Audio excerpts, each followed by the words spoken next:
Price God. இன்றைய தியானம் ஏசாயா 53:7 முதல் 10 வரை. அவர் நெருக்கப்பட்டும் ஒடுக்கப்பட்டும் இருந்தார், ஆனாலும் தம்முடைய வாயை அவர் திறக்கவில்லை.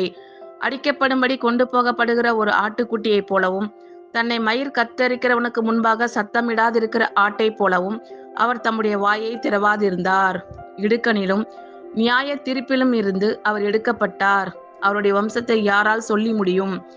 ஜீவன் உள்ளோருடைய தேசத்திலிருந்து அறுப்புண்டு போனார். என் ஜனத்தின் மீறுதலின் நிமித்தம் அவர் வாதிக்கப்பட்டார். துன்மார்க்கரோடே அவருடைய பிரேத குழியை நியமித்தார்கள், ஆனாலும் அவர் மரித்தபோது ஐசுவரியவானோடே இருந்தார். அவர் கொடுமை செய்யவில்லை, அவர் வாயில் வஞ்சனை இருந்ததும் இல்லை. கர்த்தரோ அவரை நொறுக்க சித்தமாக்கி அவரை பாடுகளுக்கு உட்படுத்தினார். அவருடைய ஆத்மா தன்னை குற்ற நிவாரண பலியாக ஒப்பு கொடுக்கும்போது அவர் தமது சந்ததியை கண்டு நீடித்த நாளாய் இருப்பார்.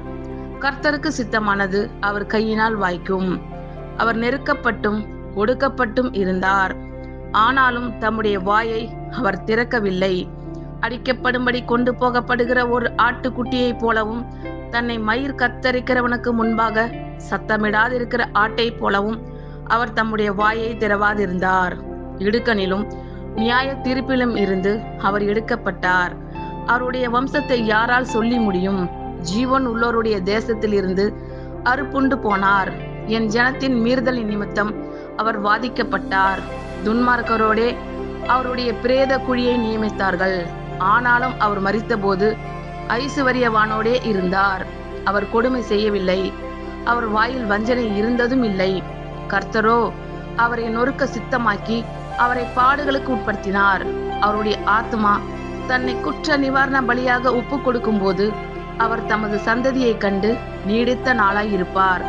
கர்த்தருக்கு சித்தமானது அவர் கையினால் வாய்க்கும். ஆமென். கர்த்தர் உங்கள் அனைவரையும் ஆசீர்வதிப்பாராக. God bless you all.